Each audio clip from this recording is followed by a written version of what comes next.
Vaccine production distribution, खास करके पंजाब में what had happened to the vaccines which had been procured at concessional rates and then sold to private hospitals,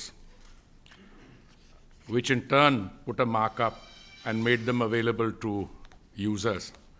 We can come back to that later if you have any interest.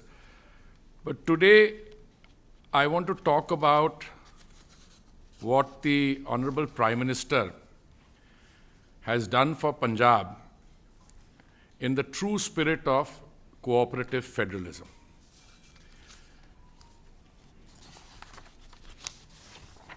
हमारे मंत्रालय में जो सचिव हैं दुर्गा शंकर मिश्रा जी, उन्होंने कल पंजाब के chief secretary जो हैं विनी महाजन जी को एक पत्र लिखा है। उस पत्र के साथ जो केंद्रीय सरकार की तरफ से खास करके पीएम केयर्स फंड से फाइनेंस्ड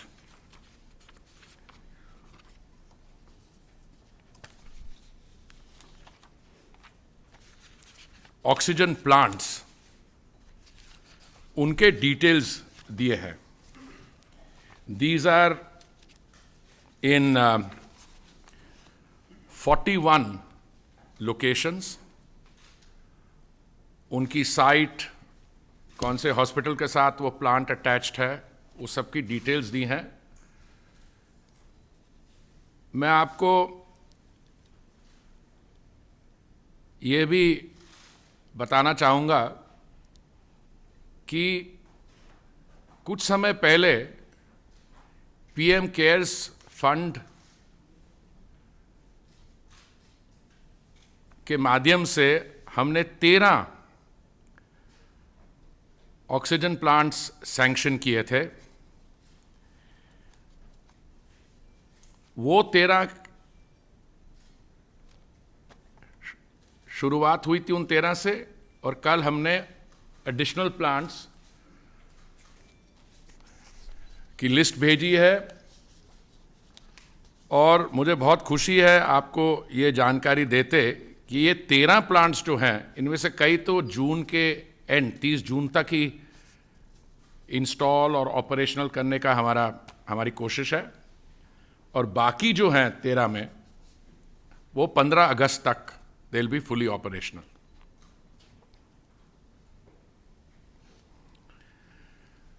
पीएम केयर्स फंड्स के अलावा मुझे एक पत्र मिला दिल्ली लंगर सोसाइटी से। उनके जो कार्यकर्ता हैं, उन्होंने बताया कि वो भी 4 ऑक्सीजन प्लांट्स अपनी तरफ से लगवा रहे हैं। दुनिया भर में कई जगह से, दुबई से ऑक्सीजन सिलेंडर्स, हमारे पास कई रिक्वेस्ट आती रहीं, और हमारी जो एम्पावर्ड कमेटी है वो इन ऑक्सीजन सिलेंडर्स के लिए ट्रांसपोर्टेशन की व्यवस्था etcetera. I don't want to burden you with the details, पर ये जो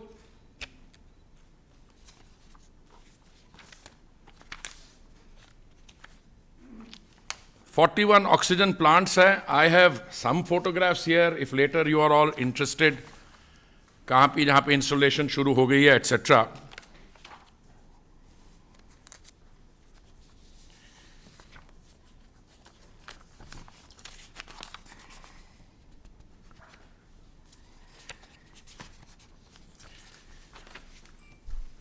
Even on the supply of essential drugs,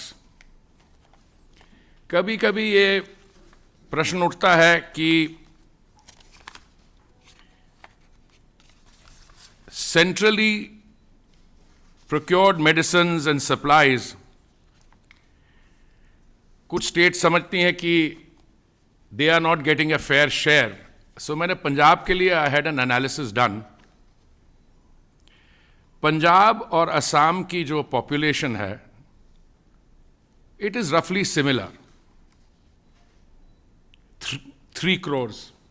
One is 2.8, the other is 3 something. और उत्तर प्रदेश की जनसंख्या है 20 करोड़ से अधिक। तो एक मैंने एनालिसिस करवाया अपनी टीम से कि जो सेंटर ने रेमडेसिविर सप्लाई की है, पर 100,000 पीपल सेंट्रली सप्लाइड रेमडेसिविर का क्या नंबर निकलता है।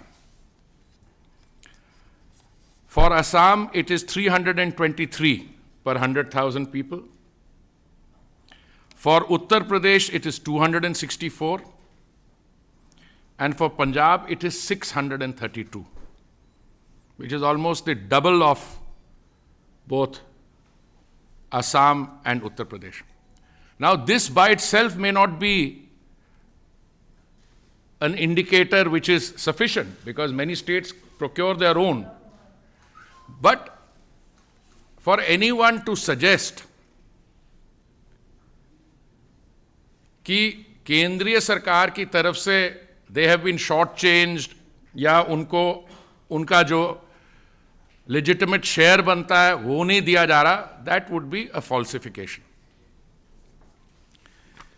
पिछली बार जब हम वर्चुअली जुड़े थे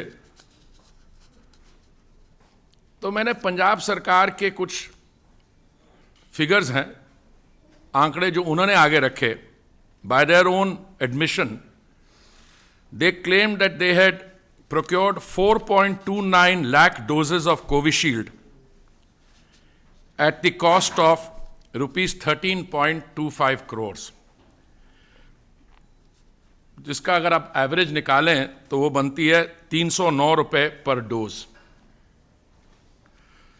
And they had procured 1,14,190 doses of Covaxin at a cost of ₹4.70 crores, जिसकी एवरेज कॉस्ट बनती है ₹412, ₹412 पर डोज।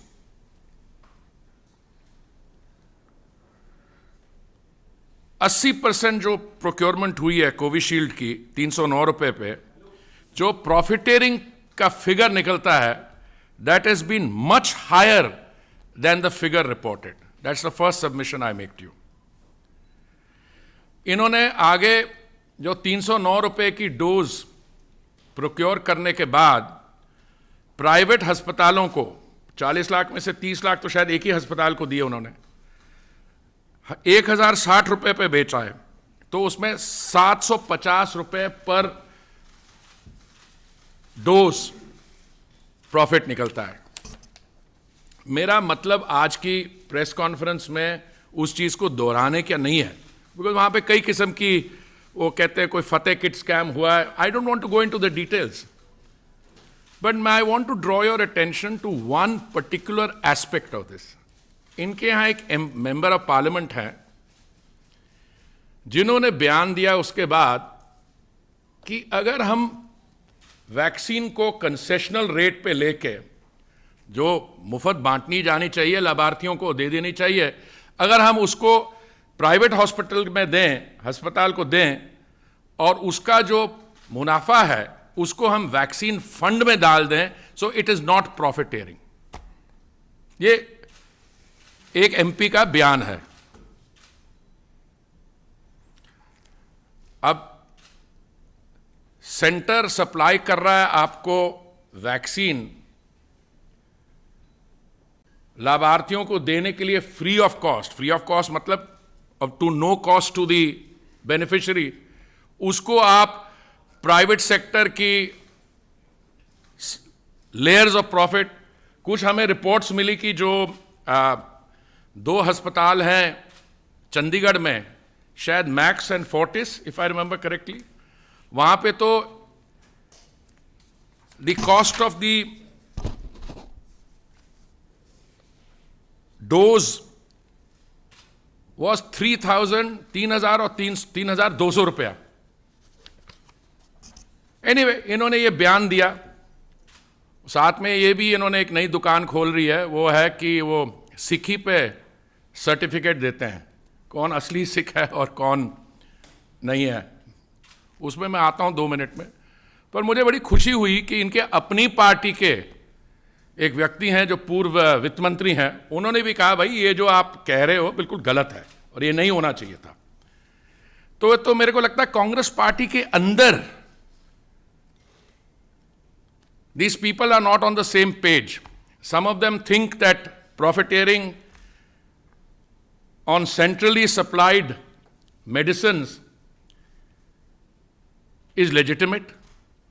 अच्छा, उनके जो हेल्थ मिनिस्टर हैं उन्होंने तो शायद स्टेटमेंट दिया कि मेरा इससे लेना देना ही कुछ नहीं है। So maybe he tried Sambit ji to put it on the civil servant.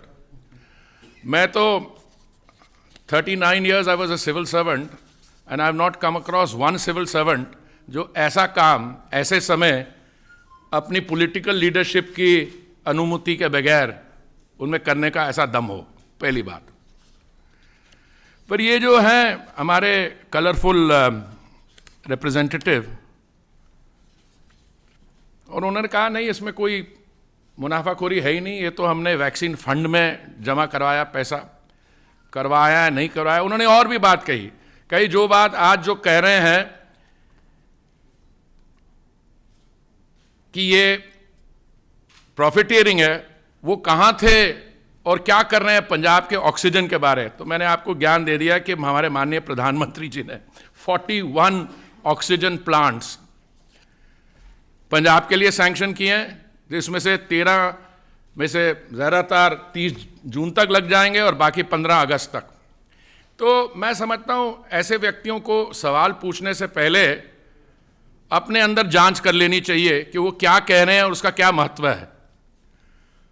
कुछ दिन बाद इन्होंने एक और बड़ा इंटरेस्टिंग बयान दिया। दो हमारे राजनीतिक दल हैं पंजाब में, उन्होंने कुछ आपसी समझौता किया और कहा शायद वो चुनाव इकट्ठा लड़ेंगे। It is not my intention और purpose to comment on other alliances और how they will share, how will they fare, whether their symbols will be harmonious. But उन्होंने एक और बात की, उन्होंने कहा कि, और उन्होंने इस पे बड़ा नेगेटिव कमेंट किया कि कुछ पंथिक सीट्स जो हैं they have been handed over to one of the new partners. Now, I am a very proud Punjabi, I am a very proud Sikh. मेरे लिए तो सारी पंजाब की जो भूमि है, that is पवित्र भूमि, and all of it is Panthik. So what he meant by this, I am not clear. But the little I know about Sikhism, वो certificate देते लोगों को कि कौन असली सिख है कौन नकली सिख है, और शायद वो सिखिज्म का एक बेसिक टेनेट नहीं जानते। It is an egalitarian religion, there are no differences, we all sit on the floor and partake of Guru का लंगर। अगर हमारे में डिफरेंसेस हैं तो बाद में क्रिएट की गई हैं, हमारे सिख गुरुओं के दिमाग में नहीं थी।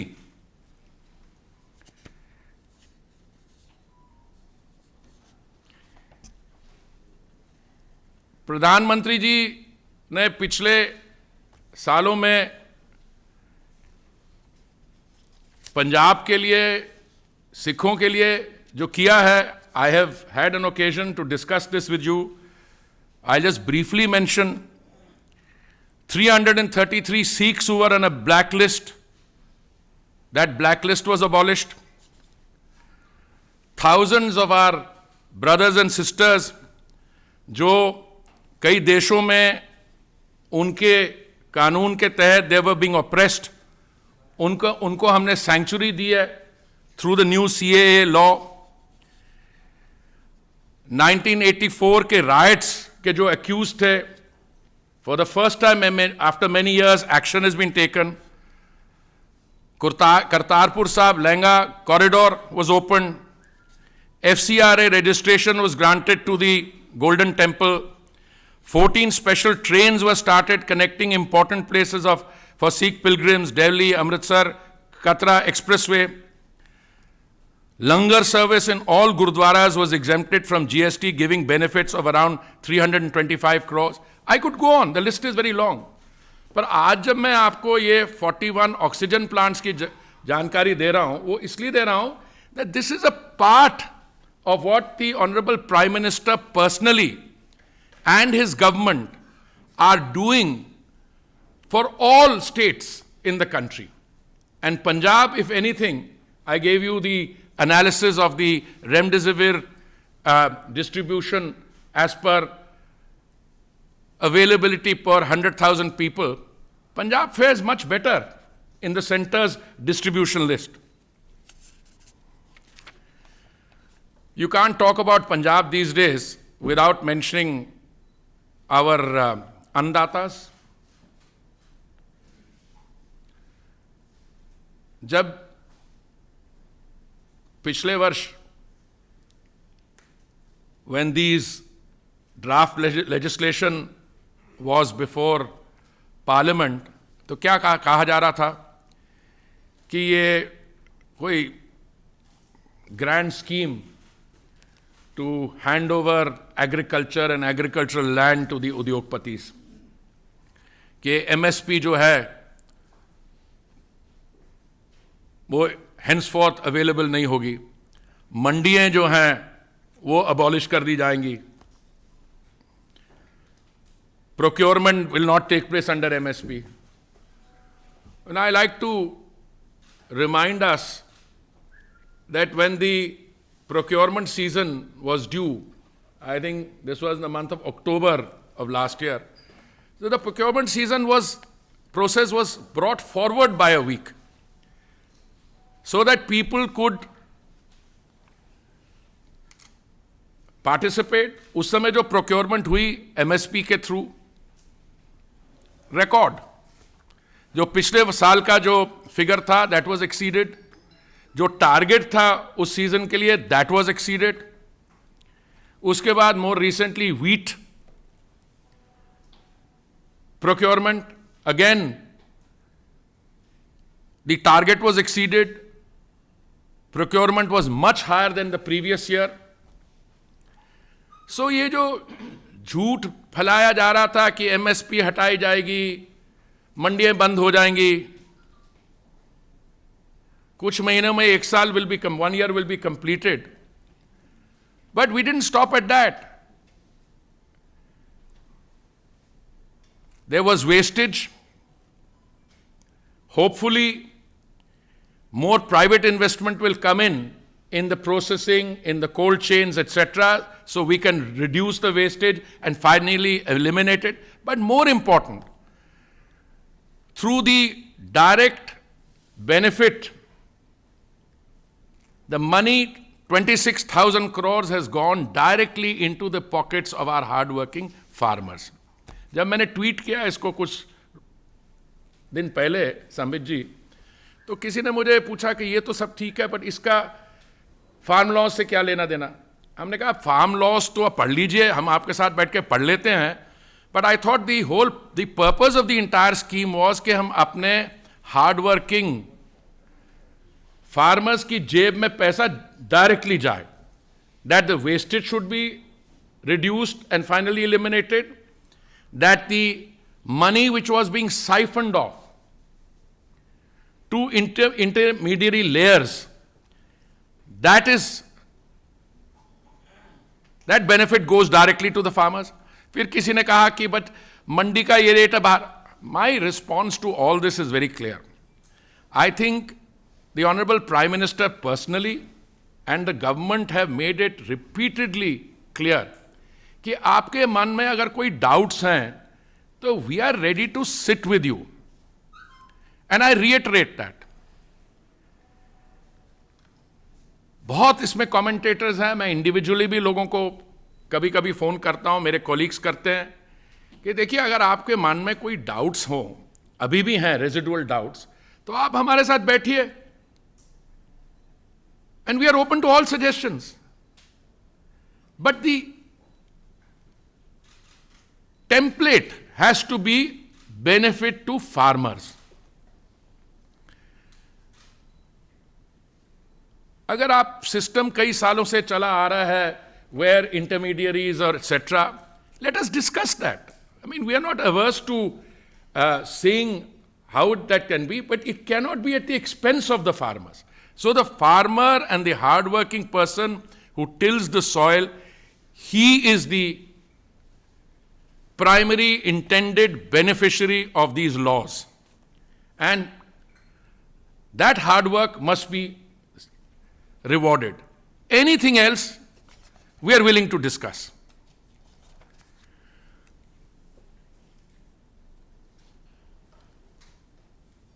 I will confine myself to those comments, but I'm quite happy to take subsequent questions. If you have any other areas you want to cover, I'm sure between Dr. Patra and me, we will give it a good attempt to respond to all your questions. Thank you. Yes, sir. One by one, we'll move with the questions.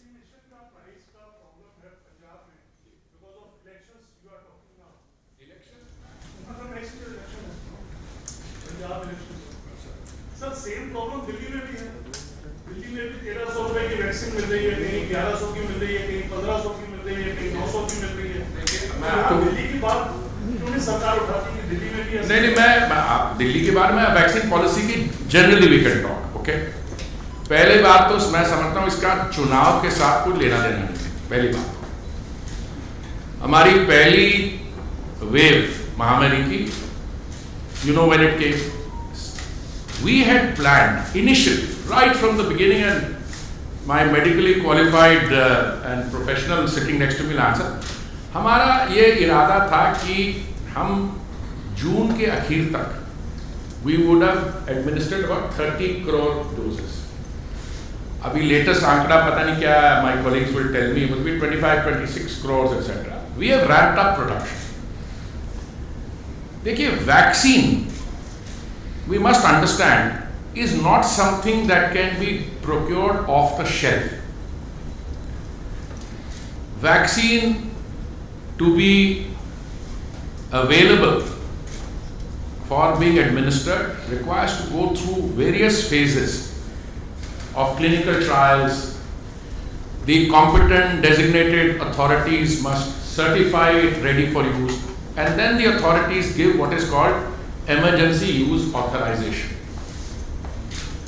India was one of the first countries, one of the first few countries in the world, जिन्होंने हमने दो manufacturers को identify कर लिया था। एक है which is producing the AstraZeneca vaccine, on which research was done at Oxford, but that institute, Serum Institute, is a very well established institute. उनका बहुत historic रोल रहा है इन इंटरनेशनल वैक्सीनेशन से। दूसरा है भारत बायोटेक एटसेट्रा। तो पहले तो आप जब चुनाव की बात करते हैं ना, तो फिर ये पॉलिटिकल डायमेंशन आ जाता है। मैं पंजाब क्रिटिसाइज नहीं कर रहा हूं, मैं तो बता रहा हूं। हमने ये तय किया था कि हम पहले 50% वैक्सीन प्रोक्योर करके फ्री ऑफ कॉस्ट देंगे स्टेट्स को फॉर डिस्ट्रीब्यूशन। जब सेंट्रल गवर्नमेंट जब प्रोक्योर करती है, वो नॉर्थ ब्लॉक और साउथ ब्लॉक में बांटने के लिए नहीं करती, वो स्टेट गवर्नमेंट्स और यूटी को करती है। मैं उसकी बात कर रहा हूं। और हमने ये तय किया था कि 25% जो है स्टेट गवर्नमेंट्स और यूनियन टेरिटरीज खुद प्रोक्योर करेंगी, और 25% है वो प्राइवेट सेक्टर एटसेट्रा वो डायरेक्टली प्रोक्योर करके जो भी रेट्स है उस पर करेगा। तो पहली बात तो ये आती है कि जो लोग अभी बात करते हैं, इन्होंने वैक्सीन हेजिटेंसी फ्यूल की। इन्होंने कहा अभी रेडी नहीं है, भारत बायोटेक के अभी क्लिनिकल ट्रायल्स नहीं हुए हैं, आप इसको क्यों दे रहे हैं। फिर कुछ सरकारों ने, अब इसमें पंजाब की सरकार नहीं आती पर दिल्ली की सरकार आती है।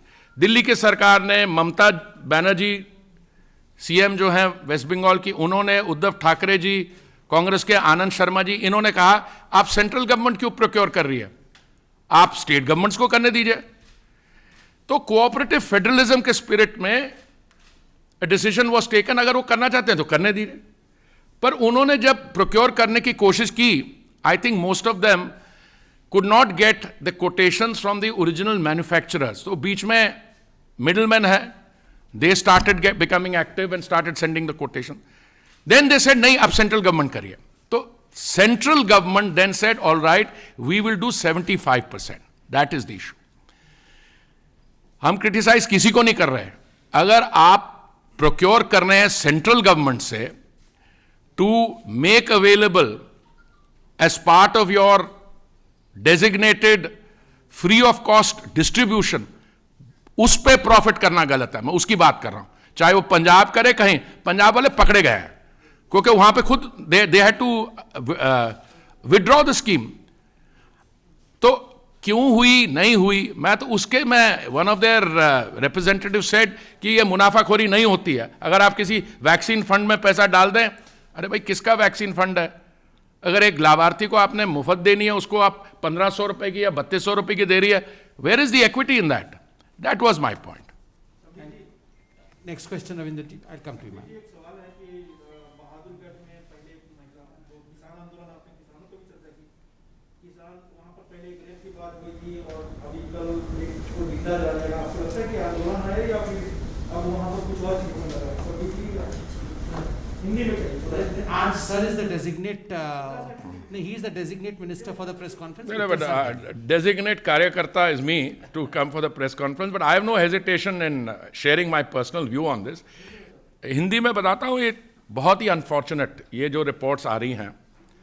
पहले बलात्कार की रिपोर्ट आई, अभी जो हो रहा है वहाँ पे, मैं संबित जी को बोलूँगा, रिक्वेस्ट करूँगा इसको इलेबोरेट करें. बट हमारा शुरू से ये मानना है कि जहाँ तक किसान आंदोलन है, उनके जो मुद्दे हैं, we are willing to address those issues. वो तो जेन्युइन मुद्दे हैं. पर ऐसे आंदोलन में कौन अंदर आ गया, क्या उनकी मोटिवेशन है, इसमें कौन कोई गैर कानूनी और जो व्यवस्थाएं हैं, पर इसमें तो पूरी जांच होनी चाहिए. Next question. बट मैं इतना ही कहना चाहूंगा, चूंकि आपने पूछा, लोकतंत्र में आंदोलन के लिए स्थान है, लोकतंत्र में अपराध के लिए स्थान नहीं है. Very well put. आप पूछिए ma'am, please ask. Sir, one question I want to ask. Anti-Kalash Vijayawardene poster that has come up across Kolkata. Where is he accused of working for TMC? What's your reaction on it? I have absolutely no reaction on that. I mean, you know, West Bengal is a very active state. पुराने ज़माने में when I was a student कहा जाता था, what West Bengal thinks today, India thinks tomorrow. So somebody there comes up with a slogan or a poster, etc. I have no comments on that. I mean, for every one poster that you get out, there are several other counter assertions, etc. West Bengal has just been through an election, and I was personally very disheartened to see those instances of post-poll violence. I saw our Karyakartas being targeted and violence unleashed on that. And I think the time has come for the state government to, get its act together and to begin governance in terms of the accepted norms of how a state should be governed.